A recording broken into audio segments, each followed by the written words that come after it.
नमस्कार मित्रांनो, शुभविवाह मालिकेच्या आजच्या भागामध्ये आता भूमी आकाशची वाट बघत असते. त्याच वेळेला आकाशची गाडी तिथे येते. आकाश आता भूमीला समोर बघतो आणि तिला समोर पाहता क्षणी त्याचे डोळे आता चमकून निघतात. त्यानंतर मग आता भूमी हे आकाशला बघते आणि आकाश पटकन गाडीच्या बाहेर येतो आणि आकाश भूमीला विचारतो की भूमी काय झालं. तेव्हा भूमी त्याला म्हणते की पटकन गाडीच्या बाहेर ये. तेव्हा आता आकाश म्हणतो की काय झालंय, तू अशा ठिकाणी मला कशाला बोलवलंयस, म्हणजे अशा अज्ञात ठिकाणी मला काहीच समजत नाही आहे. तेव्हा भूमी म्हणते की आकाश, तुला पुरावे हवे होते ना, की कोण हे सगळं करतंय, या सगळ्याच्या मागे कोण आहे, या सगळ्याचे तुला पुरावे हवे होते. म्हणूनच मग तुला पुरावे दाखवण्यासाठीच मी इथे आणलेलं आहे. तेव्हा आकाश म्हणतो की या ठिकाणी कसले पुरावे आहेत.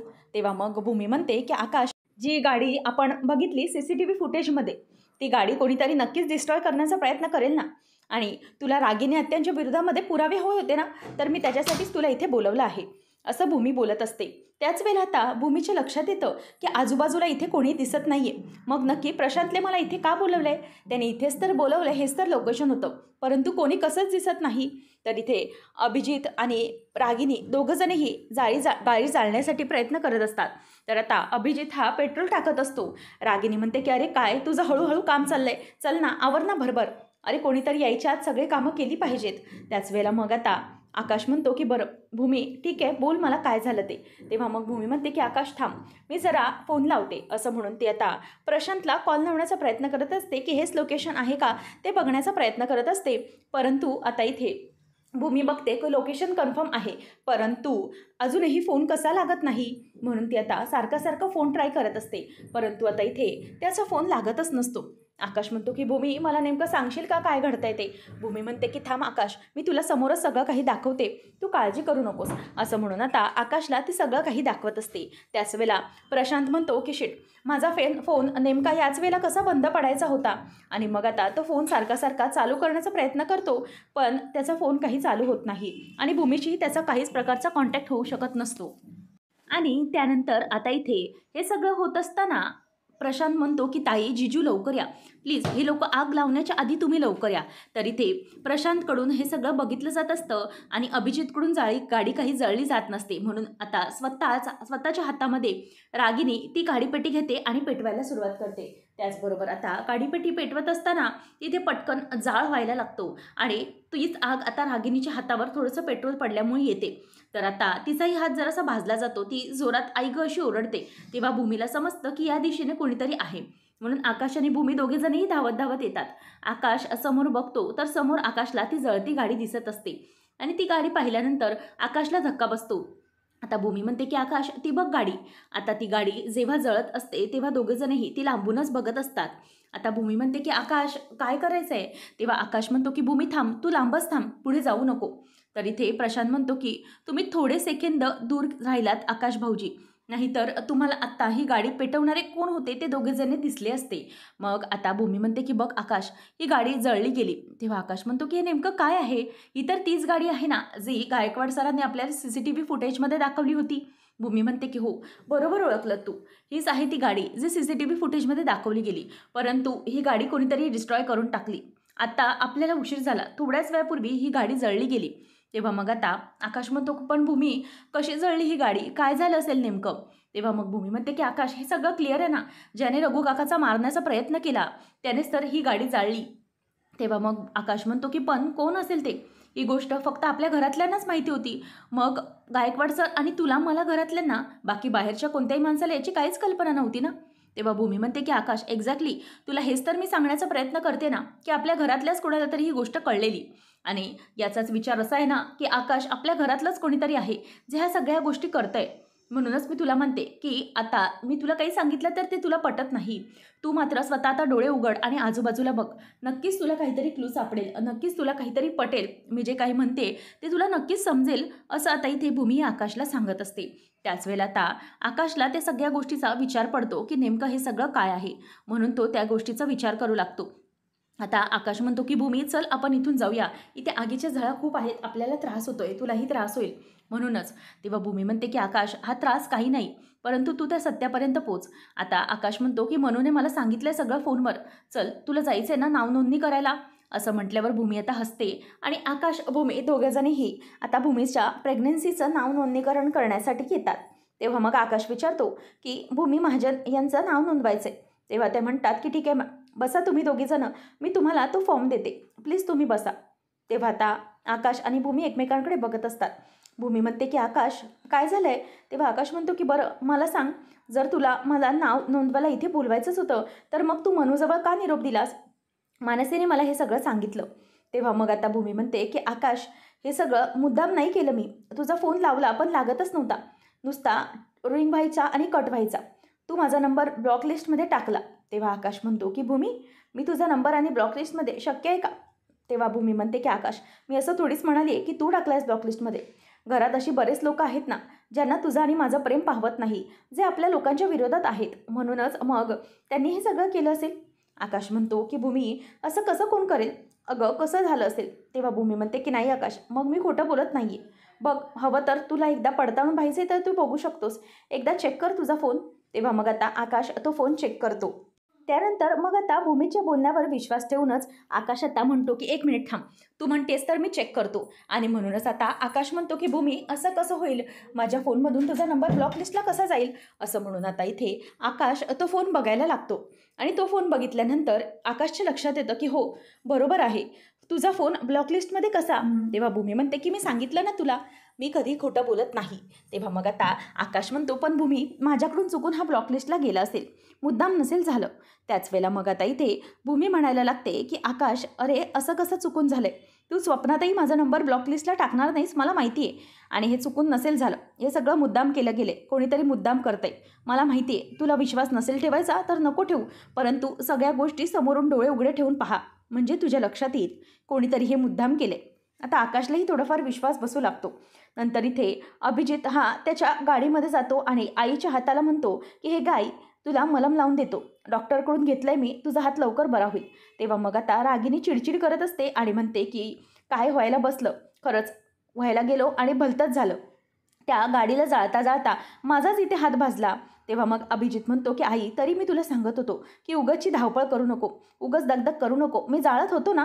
तेव्हा मग आता ती त्याला फटका देत म्हणते की बघितलं किती पटापट जाळत होत असते, अरे पोलीस यायला झाले असते आणि तू जाळतच बसला असतास गाडी, म्हणूनच मी तो काहीतरी पवित्रा घेतला.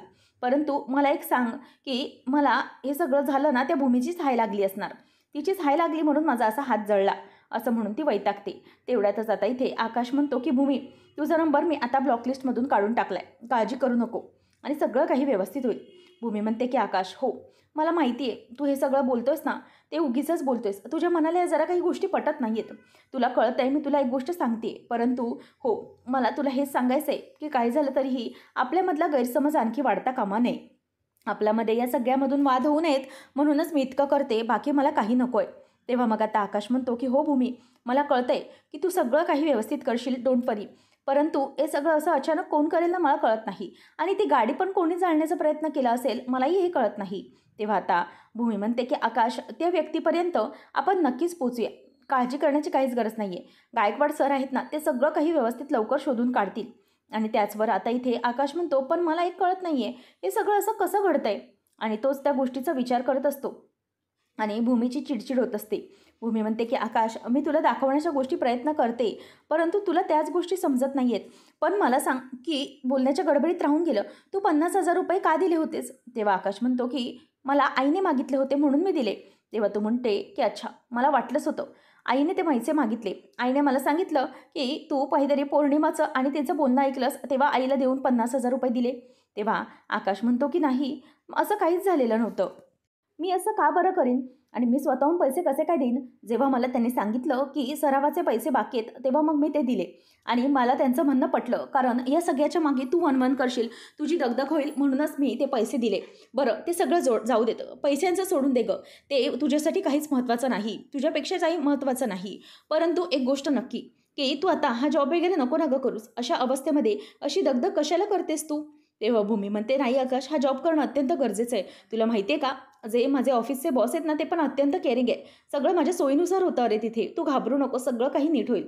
असं म्हटल्यावर आता आकाशला त्या रिसेप्शनवाले येतात आणि ते लेटर देतात, आणि लेटर देऊन म्हणतात की सर हे घ्या फॉर्म भरूया, आणि असं म्हणून आता दोघेजणही तो फॉर्म भरायला लागतात. आणि भूमी आणि आकाश जेव्हा दोघीजण एकत्र तो फॉर्म भरत असतात त्याच वेळेला त्या दोघांमध्ये खूप छान असं कन्व्हर्सेशन होतं आणि गप्पा मारत तो फॉर्म भरला जातो. दोघंही आता खूप खुश असतात.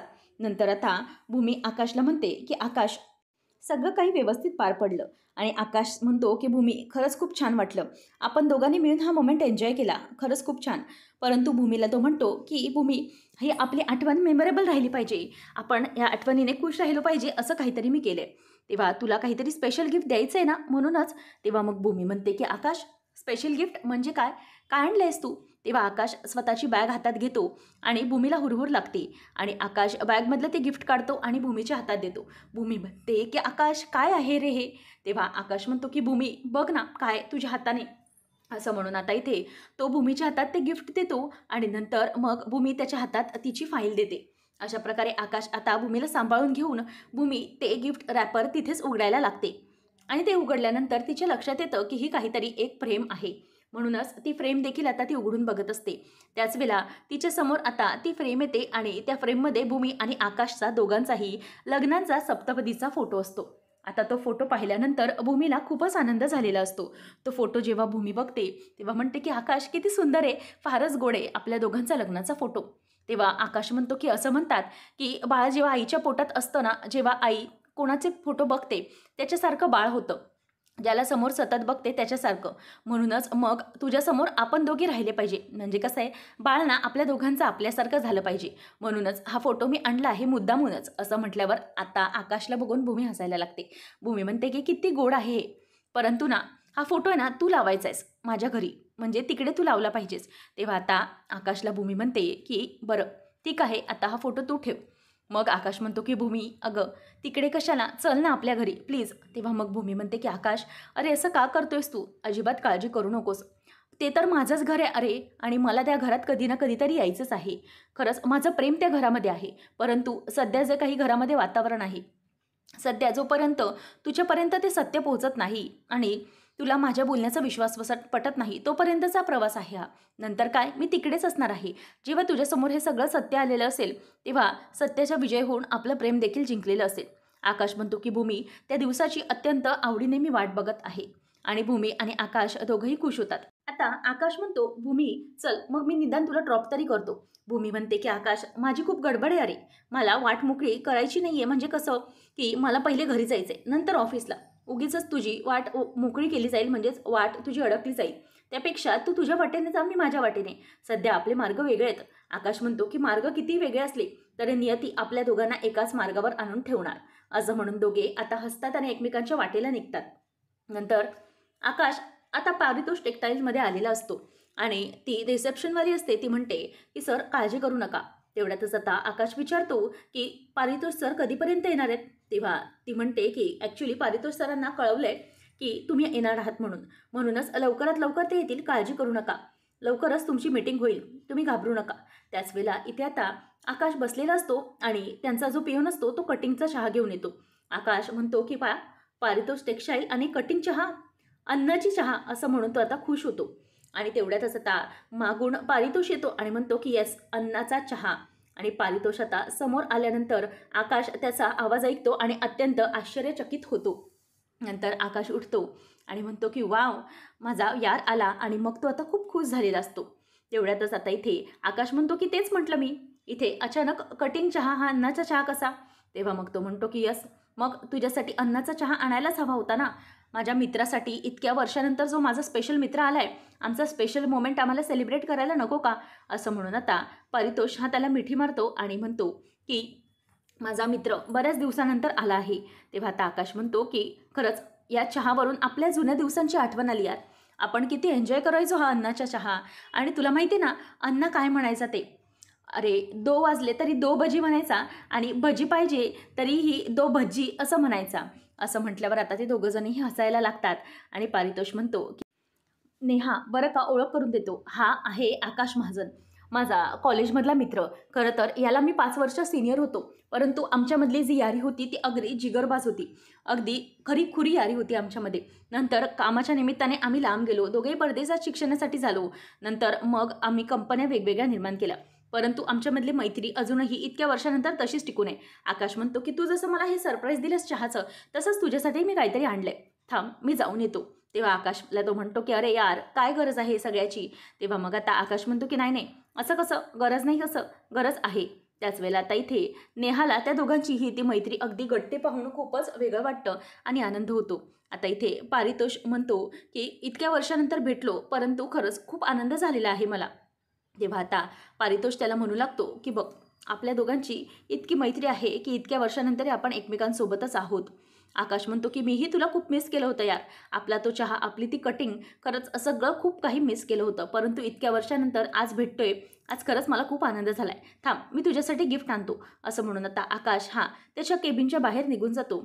आणि नंतर केबिनच्या बाहेर जेव्हा आकाश येतो तेव्हा आकाश आल्यानंतर समोर बघतो तर समोर आकाशला इथे भूमी दिसते. आता त्या भूमीला पाहिल्यानंतर आकाशला जबरदस्त धक्का बसतो. आता जेव्हा आकाश आणि भूमी एकमेकांच्या समोर येतात तेव्हा आकाशच्या लक्षात येतं की भूमी दुसरीकडे तिसरीकडे कुठेही काम करत नसून ती पारितोष टेक्स्टाईल्समध्ये म्हणजेच पारितोषकडे ऑफिसमध्ये काम करत आहे. आणि जेव्हा भूमी आकाशला समोर बघते तेव्हा तीही आकाशला बघून चकित होते, कारण आकाशने जाता जाता सांगितलेलं असतं की कितीही आपले मार्ग एकमेकांपासून वेगळे असले तरी आपण एकाच मार्गावर येणार. आणि भूमीला आता ते ऐकून धक्काच बसतो. तर पुढच्या भागात आपण पाहणार आहोत की भूमी आता गायकवाड सरांना घेऊन आलेली असते आणि म्हणते की आकाश तुला हे सगळं सत्य दाखवायचं होतं ना. तेव्हा आता आकाश आणि भूमी आणि गायकवाड यांना एकत्र पाहून रागिणीला आता तिचा पूर्णपणे मृत्यू समोर दिसत असतो. भूमी म्हणते की आकाश तू म्हणाला होतास ना की पुरावा काय आहे, रघु काकाला कोणीतरी मारलं याचा, परंतु जी गाडी जळाली ना त्याचे पेपर्स हे त्यांनी म्हणजेच गायकवाड सरांनी शोधलेत. आता गायकवाड पुढे म्हणतात की हे बघा मिस्टर आकाश, जी गाडी रघु काकांचा अपघात करत होती त्या गाडीचे सगळे काही डिटेल्स आम्ही शोधले आणि नंतर गाडी ज्या नंबरवर रजिस्टर्ड आहे तो नंबरही आम्हाला मिळाला आणि त्याचे हे रजिस्ट्रेशन पेपर, गाडी ज्याच्या नावावर आहे ते हे पेपर्स. तेव्हा आकाश ते पेपर्स बघतो. भूमी म्हणते की आकाश हे बघ हे तेच पेपर्स आहेत ज्याच्या नावावर ही गाडी आहे आणि ही गाडी ही दुसऱ्या तिसऱ्या कोणाच्याही नावावर नसून ही गाडी आता रागिनी पटवर्धन यांच्या नावावरची आहे. आता इथे रागिनीचा चेहरा मात्र पाहण्यासारखा झालेला असतो, चेहरा अगदीच पडलेला असतो. आता गायकवाड सर म्हणतात की हो योग्य आहे, भूमी मॅडम जे सांगतात ते अगदी योग्य आहे. आता आकाशला मात्र पायाखालची जमीन सरकते. भूमी ही रागिनीजवळ येते आणि म्हणते की आकाश याचाच अर्थ सिद्ध झाला आहे की रघु काकाला मारणाऱ्या ट्रकला सुपारी ही रागिनी पटवर्धन यांनी दिली आणि पर्यायाने माझाही त्यावेळेला मृत्यू करण्याचं सगळं कारस्थान हे या रागिनी पटवर्धन यांचंच होतं. असं म्हटल्यावर आता भूमीने सर्व काही पुराव्यांसकट आकाश समोर रागिनीचा खरा चेहरा आता आणलेला असतो. तो आता इथे भूमीने रागिनीचा चेहरा हा सगळ्यांसमोर आणलेला असतो. आता मात्र इथे भूमी ही आकाशच्या समोर रागिनीचं सगळं सत्य आणि तिचा सगळा भूतकाळ कशा प्रकारे समोर उलगडून ठेवणार आणि रागिनीच्या विरोधातले सगळे पुरावे हे कशा प्रकारे भूमी ही आकाशसमोर आणून पुन्हा एकदा महाजनांच्या प्रवेशघरात कशा प्रकारे धूमधडाक्यामध्ये एंट्री करणार हे पाहणं रंजकतेचे ठरणार आहे. अशाच मालिकांचे नवनवीन अपडेट्स जाणून घेण्यासाठी आजच आपल्या चॅनलला सबस्क्राईब नक्की करा.